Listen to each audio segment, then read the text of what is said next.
आणि यानंतर शेतकऱ्यांसाठी महत्त्वाची बातमी, शेतकरी कर्जमाफीची आज तिसरी यादी जाहीर होणार आहे। 16,96,000 शेतकऱ्यांची यादी जाहीर होण्याची शक्यता आहे।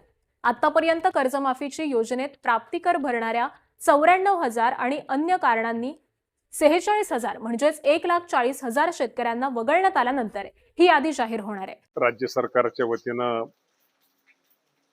पहिल्यांदा छोटी आणि दुसऱ्यांदा साधारणतः 17 लाख शेतकऱ्यांना कर्ज माफीची यादी जाहीर केलेली आहे आणि केवायसीचं काम युद्ध पातळीवरती आहे सुरू आहे।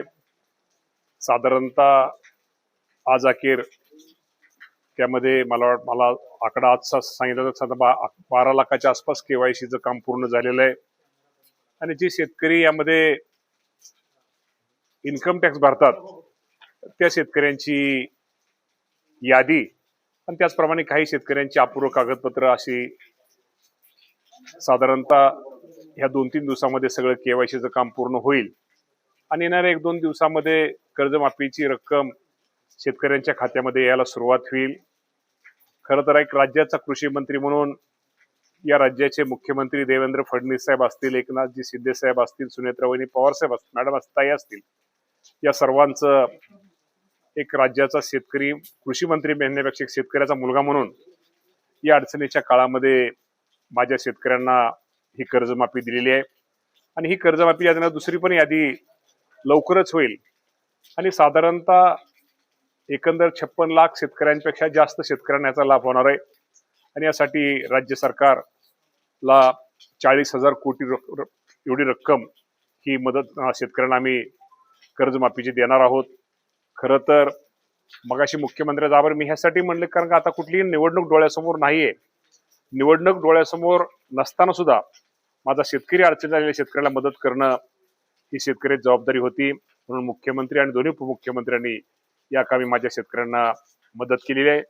खरं तर मी या माध्यमातून सांगतो शेवटी समाधान सगळ्यांचंच होऊ शकत नाहीये, परंतु त्यातही आपल्याला माहिती आहे गेल्या वर्षी अतिवृष्टी झाली, अतिवृष्टीच्या काळात सुद्धा या राज्य सरकारने आपल्या सगळ्यांना मदत केलेली आहे आणि शेवटी मदत तरी काय सगळीच मदत म्हणण्यापेक्षा आपण म्हणणार नाही की सगळे यात समाधानी आहोत, पण जास्तीत जास्त शेतकरी माझा समाधानी कसा होईल, तो परत जो खचलाय तो परत शेतकरी कसा उभा राहील यासाठी राज्य सरकारचा आमच्या सर्वांचा प्रयत्न आहे आणि निश्चित प्रकारे शेतकऱ्यांना लवकरात लवकर या कर्जमाफीची रक्कम ही दिली जाईल।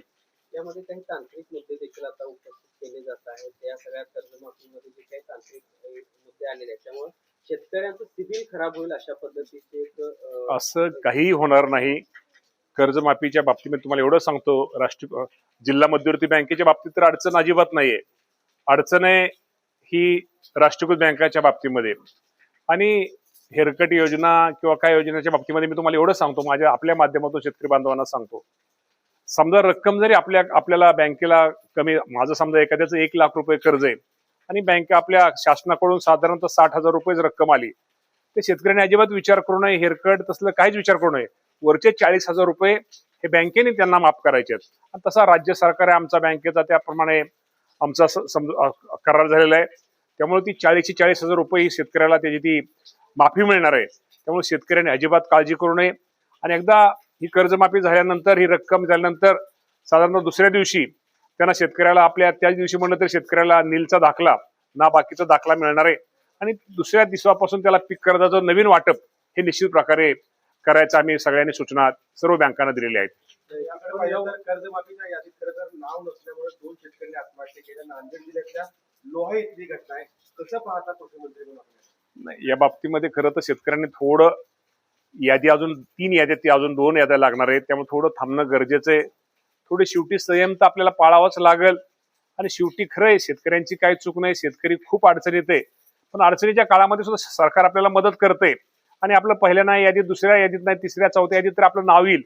थोडा त्यांनी संयम बाळगावा आणि माझी शेतकरी बांधवांना एक विनंती की आपण कुठल्याही आत्महत्येच्या बाबतीमध्ये असा कुठला निर्णय घेऊ नये, कारण का शेवटी आपलं घर, आपला परिवार, आपली बायका, मुलं, नातेवाईक ही सगळी आपल्यावर अवलंबून आहेत, त्यामुळे त्यांचा सगळ्यांचा विचार करा। आपण काळजी करू नका, हे सरकार तुमच्या बरोबर आहे, तुम्हाला जिथं जिथं काय मदत करता येईल, सहकार्य करता येईल, हे सरकार निश्चित प्रकारे करेल। हे आपल्या माध्यमातून माझ्या शेतकरी बांधवांना मी विनंती करतो। अकोल्याच्या कृषी समाधान आहे. सोयाबीन बियाण्यांचं जे उगवणी संदर्भातलं शेतकऱ्यांकडून चक्क समाधान पत्र घेऊन घेण्याचा जो प्रकार आहे तो उघड केलेला आहे. एकूणच पाहिलं तर समाधान पत्रानंतर बियाणे कंपन्यांना कर्ज दिलासा मिळणार आहे का, काय सांगणार? नाही, सोयाबीनच्या बाबतीमध्ये आपल्या सगळ्यांना माहिती आहे की आम्हाला ज्यावेळेस तक्रारी आमच्याकडे कृषी विभागाकडे आल्या त्या आम्ही पडताळणी केल्या आणि त्यामध्ये काही कंपन्यामध्ये 100% उगवण्याच्या बाबतीमध्ये अडचणी आल्या. त्या कंपन्यावरती डायरेक्ट आम्ही कारवाई केलेली, डायरेक्ट FIR दाखल त्यांच्यावरती केलेले आहेत. त्यांना आम्ही अजिबात सोडणार नाही. शेवटी शेतकऱ्यांच्या बाजूने राहणार. त्यांना परत दुसरं दुबार त्यांना ते बियाणं कसं त्यांना मिळेल आणि निश्चित प्रकारे शेतकऱ्याला जेवढं काय सहकार्य करतो करण्याचा प्रयत्न आम्ही निश्चित प्रकारे केलेला आहे. पण असं जर कोण करत असेल तर चुकीचे या बाबतीमध्ये जर शेतकऱ्यांनी आम्हाला ते हे करून दिलं तर निश्चित प्रकारे कंपनीवरती आम्ही कारवाई तर केलेलीच आहे.